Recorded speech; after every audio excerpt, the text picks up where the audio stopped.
So, wudu, it's such a core part of our daily life as Muslims. But let's be honest, the details can get a little tricky, right? Like, what exactly breaks it? Well, today, we're going to get super practical and break down all the things that nullify our ablution, looking at it specifically from the Hanafi perspective. Okay, picture this. You've just finished your wudu, you're feeling fresh, you're ready to pray, and then life happens. You get a tiny paper cut, or you suddenly feel a little nauseous, or maybe you just doze off for a second in your chair. The big question is, do you have to do it all over again? Let's find out exactly what the Hanafi school has to say about this. So first, just a quick refresher for all of us. Wudu, or ablution, is that foundational act of worship. It's the ritual washing that gets us ready for prayer, and it's all about connecting that physical cleanliness with our spiritual purity.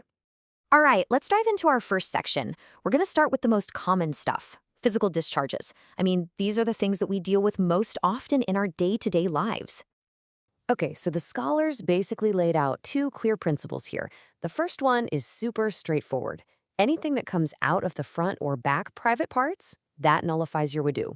Simple.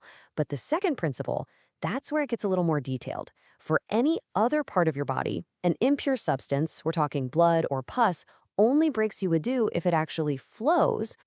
And this is where that whole idea of flowing becomes really important. Let's say you get a small paper cut, right? If a little drop of blood just kind of appears on the surface but doesn't go anywhere, guess what? Your wudu is totally fine. But if that blood starts to run or drip and it moves past the edge of the wound itself, that's what's considered flowing. And yeah, that means it's time to make wudu again. And this isn't just some random rule they came up with. It's actually grounded in a prophetic tradition, a hadith, that states this principle directly. So for the scholars, the key legal trigger wasn't just, oh, there's blood. It was the specific act of it flowing. Okay, moving on to our next section. Now we're going to shift gears a bit. We're moving away from external stuff like wounds and talking more about internal states and, losing consciousness. So when it comes to vomiting, for it to break your wudu, there's a specific condition. It has to be a mouthful.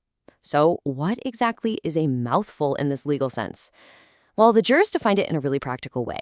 It's basically an amount so big that you would have a really hard time holding it in your mouth. But what if it happens in smaller bits, repeatedly? This is where you see some really fascinating legal thinking. You have Imam Abu Yusuf, who focused on the context. He said if all the little bits add up to a mouthful, and it happens while you're in the same sitting, then yeah, it breaks wudu. But then his student, Imam Muhammad, looked at it differently. He focused on the cause. He said if it's all from the same bout of nausea, you add it all up, even if you've gotten up and walked around. It's really a classic legal question, isn't it? What's more important, the physical setting or the root cause? Okay, but here's a really important exception to that mouthful rule you have to know. If you vomit any amount of blood or pus, your wudu's broken. Doesn't matter how much. And the logic behind this is pretty interesting. Your stomach isn't where blood or pus is supposed to be, right? So if it's coming from there, it implies it already flowed from an internal wound. It's already met that flowing condition we talked about earlier.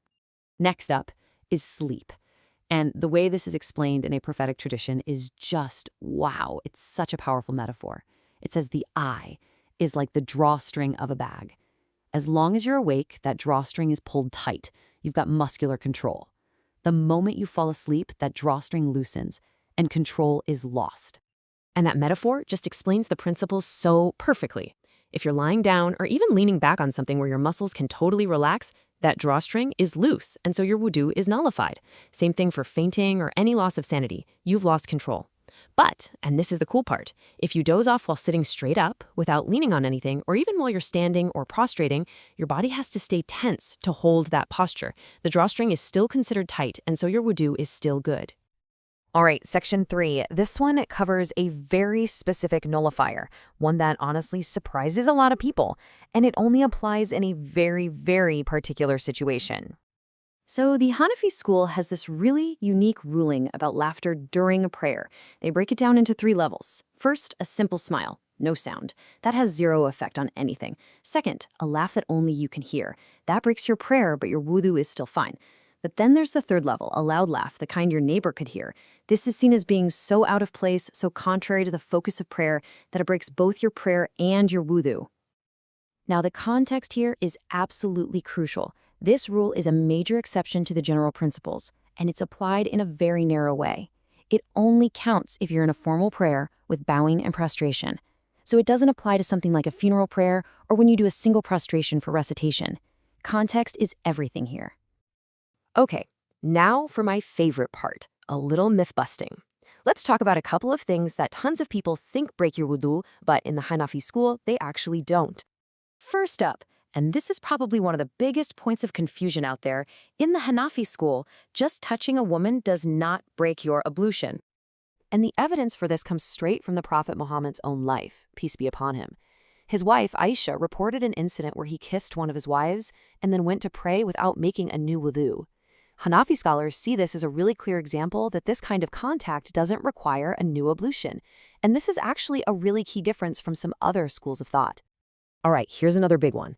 In the Hanafi school, touching your own private parts also does not break your wudu. And again, the reasoning for this goes back to a direct teaching. When the Prophet, peace be upon him, was asked about this very thing, his answer was this beautiful, simple, logical question. He said, "Is it anything but a part of your own body?"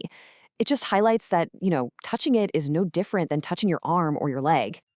So we've gone through a lot of specific rules. But what happens when you're just not sure? You can't remember. This brings us to our final and maybe most important section. It's this beautiful, powerful principle that helps you navigate any and all cases of doubt. And it all boils down to this: certainty is not removed by doubt. Let me say that again. Certainty is not removed by doubt. So look at this chart.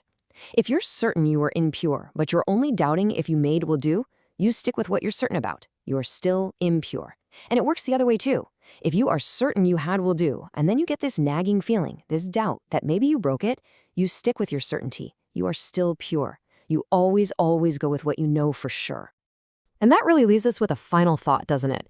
This whole principle of certainty over doubt, it's such a powerful tool for finding clarity and peace of mind.